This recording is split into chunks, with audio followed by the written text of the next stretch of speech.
What's up? It's Taylor, back with another XLV update here. I just ripped it around, and more importantly, we have snow, so I'm so excited.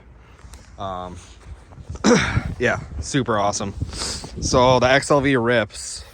I have still very little traction in the loose, couple of inches we have here in southern Wisconsin, but it's only like a 0.6 lug track or so. I mean, what I would want to do is like a 1 1/4 rip saw in the future, or a 1 inch at least on it. But yeah, this thing rips and it runs really, really well. I think it was slightly lean with the hood off and stuff. I'm not really sure. I can't get it to pop or bog anymore. So just a recap: PSI pipe, totally stock 540 XLV. This is a 85. Hood just got back from paint from Kevin at the local body shop. It's actually a dark purple. It looks sick. I wish it was a little lighter in color, but I'm really, really stoked on it still. So there you go, metallic dark purple. Ignore the smudges and the marks, but we got snow, so I brought it out and started ripping on it. Yeah, and we got off of a Skidoo 670. This is a 40 millimeter round slide. I think it's a Mikuni. Yeah, it's a Mikuni. I'd have to look back at the jetting, but Michael Volmer, shout out if you even see this video, which I highly doubt. But really cool Yamaha guy. Builds some really, really fast sleds, like oval sleds and whatnot. He hooked me up with preferred jetting, which was, I can't even remember. It's like a 420 main, I want to say, or something. With the stock carb and this really restrictive intake on these sleds. So I need a seat. Obviously, I have the original, not the original to this one, but I have a XLV seat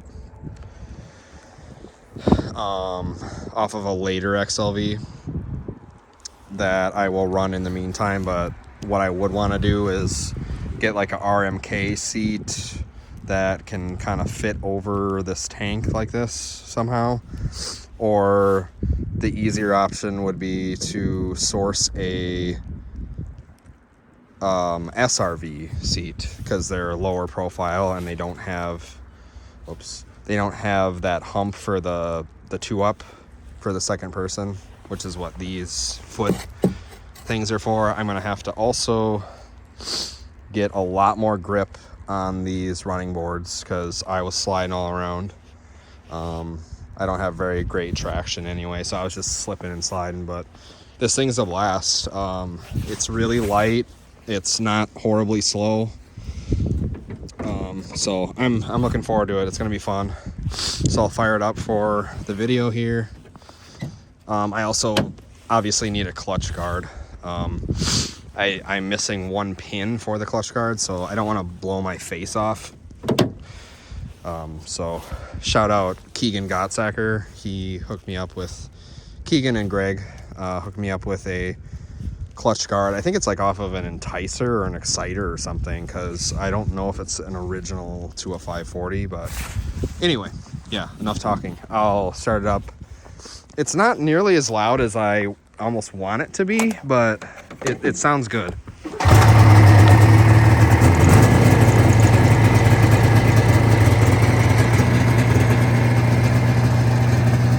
I have the idle set a little high, but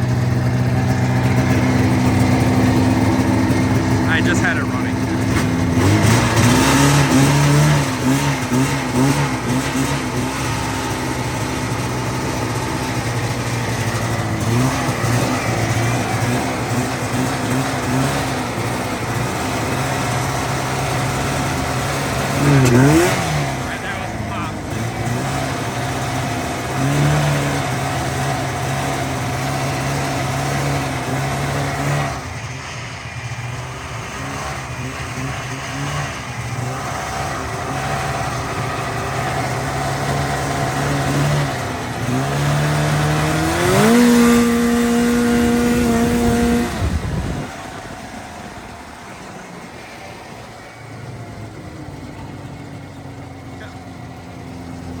trying to hold my phone and give her the beans.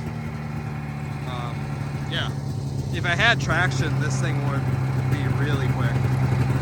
But you can see it idles perfect at the jetting that like 420 something made, and I'd have to look back in my notes as to what I put in this, but yeah. So I have a few more things to source yet, but the bars are, I'm not sure if I'm set on the height of the bars yet for a vintage snowcross sled like this, but it would be great to get a taller lug track on this so it hooks up better in the loose stuff. We have like no snow yet, but I'm so excited because it's snowing here. Last year was horrible.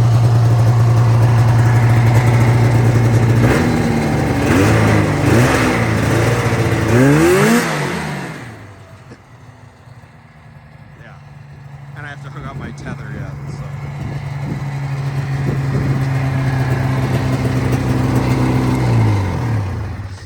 so yeah, there she is.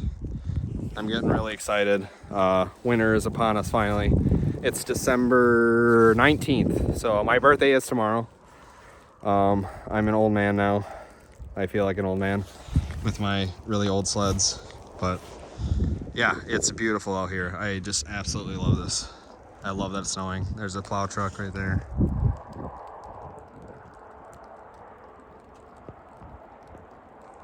It's just so serene and calm and quiet, even with the highway here. I absolutely love winter in Wisconsin and snow. So yeah, enough rambling, but this is the XLV that I'm gonna race. I just requested off, excuse me, from Quick Trip, where I work part-time in the winters. I requested off for the 22nd of February, which is Junker Sled Weekend, in, I think it's like Land O'Lakes or something, I want to say. I could be totally wrong there.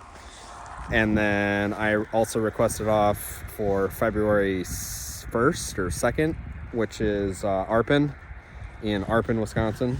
The Arpin Beater Cross, which is the only event I've ever ran with my triple, which is in there right now. Bender triple pipes now. Yeah, I ran that event last year and I went off of the berm because I didn't have any traction. I just basically fell off the sled. So I really need more seat time. I need more just riding experience, honestly, in a snowcross setting. I'm perfectly proficient, holding on and squeezing the throttle on these old sleds and, just holding on. But bumps and technical stuff, that track was super technical. I, especially riding a heavy old slobby triple, it just, it didn't, I didn't fare very well. And I needed more traction. So I think I'm going to actually put self-tappers in here. It's getting dark now, but I think I'm going to get self-tappers in this rail, on this roll. Some guys actually cut the entire tunnel, the footrest area, and then they replace it with like a mountain sled, those footwells. So some of the fast guys do that, I guess. So that could be something to look into. But I'm really happy with the sled. It's running really well. It does have that mid-range pop, like it backfires. So I've pulled the plugs and checked them, and they're brown. So it would appear as though it's running reasonably fine, rich. But I'm not entirely sure if that's the mid-range because there's a different needle in this carb, like a AA3 or AA2 nozzle, a different needle. There's a lot of different things that Michael Vollmer, who's way smarter than me, suggested I throw into this because that was kind of the hot setup back in the day on these air-cooled 540s. So yeah, so I'll probably post this one up and then just keep going, hopefully make a series out of this sled and just building upon it.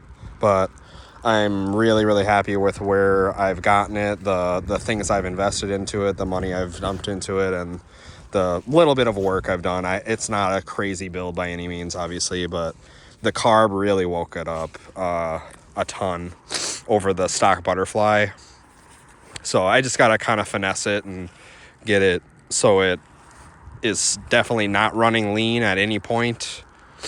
But wide open throttle, this thing just rips, and it doesn't skip a beat. It will take wide open throttle for a really extended period of time. Like I was ripping around here earlier and just going the length of the whole yard, and it did not skip a beat. It just ate up the whole full throttle with no problems. So yeah, it's really good. I think I'm really headed in the right direction on it. Yeah, so that'll be it for tonight, but hopefully it keeps snowing, so pray for snow. Fingers crossed. All right, peace.